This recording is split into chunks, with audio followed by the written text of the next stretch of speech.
अनंत कोटी ब्रह्मांड नायक महाराजाधिराज योगीराज परब्रह्म सच्चिदानंद भक्त प्रतिपालक शेगाव निवासी समर्थ सद्गुरू श्री गजानन महाराज की जय.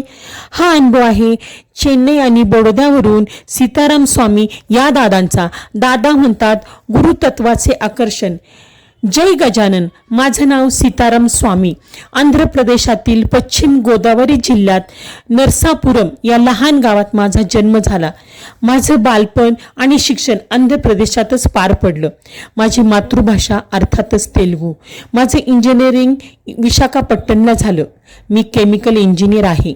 हे सर्व ऐकून तुम्ही म्हणाल या माणसाचा संबंध शेगावच्या गजानन महाराजांशी कसा? तर त्याचं असं आहे की प्रत्येकाचे सद्गुरू ठरलेले आहेत. गुरुमधील गुरुत्वाकर्षण शिष्याला योग्य पद्धतीने गुरुकडे आकर्षित करून घेतं. मला नोकरीच्या निमित्ताने 1985 साली बडोदा येथे जाण्याचा योग आला.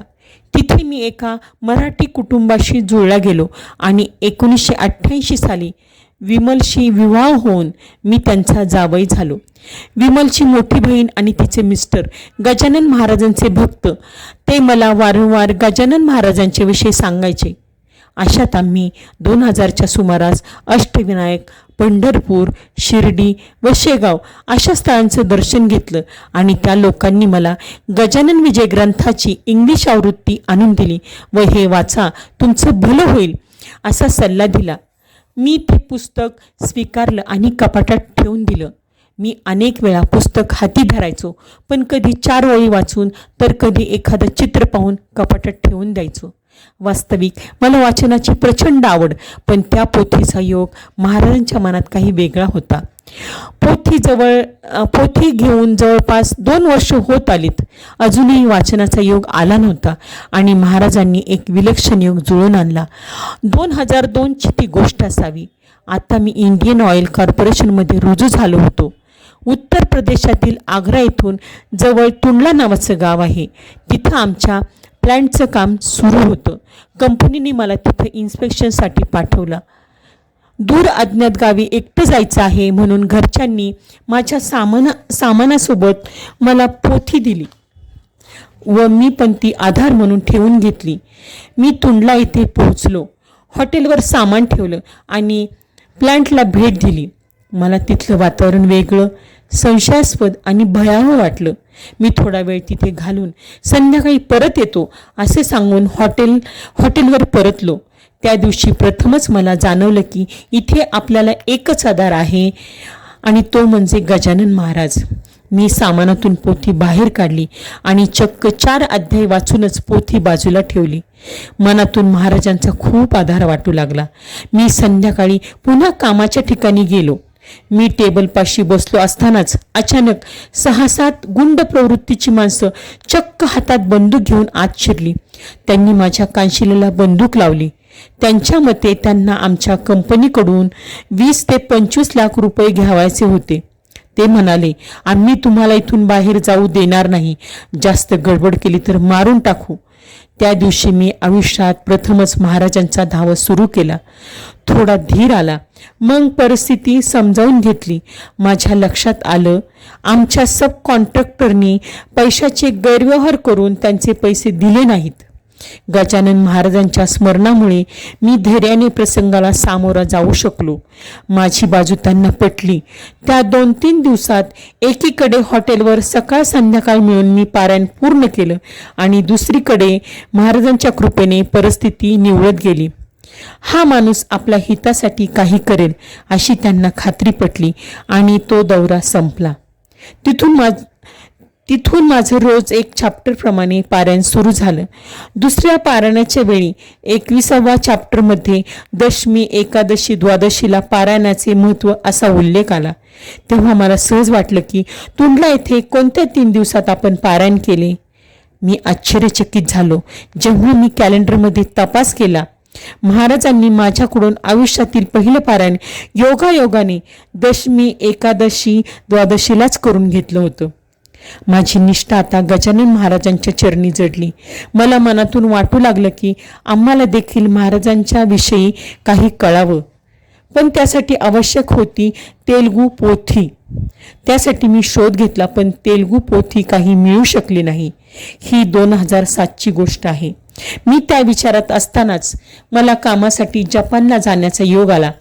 मला आठवतं तो मे महिना होता. मी महाराजांच्या समोर उभा राहिलो की मला जणू ते सुचवायचे की आम्हासाठी तूच तेलुगूतून पोथीचं भाषांतर कर. प्रथम मी हा विचार बाजूला सारला, कारण गेली 25 वर्ष माझी तेलुगू लिहिण्याची सवय सुटली होती. पण एकदा रात्री 2च्या सुमारास माझ्या कानात कुणीतरी म्हटलं, उठ, पोथीचं तेलुगू भाषांतर कर. मी खडबडून जागा झालो आणि कागद घेऊन रात्रीच भाषांतर सुरू केलं. त्यानंतर मला लगातार रोज रात्री बरोबर 2 वाजता कुणीतरी उठवल्यासारखी जाग येत राहिली आणि मी भाषांतर करीत राहिलो. आषाढी एकादशीच्या दिवशी माझं रबकाम पूर्ण झालं. मी महाराजांच्या चरणी ती पोथी ठेवून प्रार्थना केली. म्हटलं, महाराज, तुम्ही सुचवल्याप्रमाणे हे काम पूर्ण केलं आहे. याला पूर्ण चांगल्या रूपात मी गणपती बसतील त्या दिवसापर्यंत पूर्ण करून त्या दिवशी पूजेत ठेवून अथर्व शिष्याची 21 आवर्तने करीन. मात्र आता मला हे काम संध्याकाळी ते रात्री 10:30 पर्यंत करण्याची अनुमती द्या आणि ही पोथी मी आम्हाला शेगाव इथे देऊ इच्छितो ते तुम्ही घडून आणा. महाराजांनी ही विनंती मान्य केली. त्याच रात्रीपासून मला कुणीही उठवलं नाही आणि माझ्या आम्हासाठी तेलुगू पोथी तयार झाली. पुढे भारतात परतल्यावर मी, विमल, मुलगा आनंद आणि आमचे लिमकर म्हणून एक स्नेही आहे, आम्ही आम्हाला घेऊन शेगावला पोहोचलो.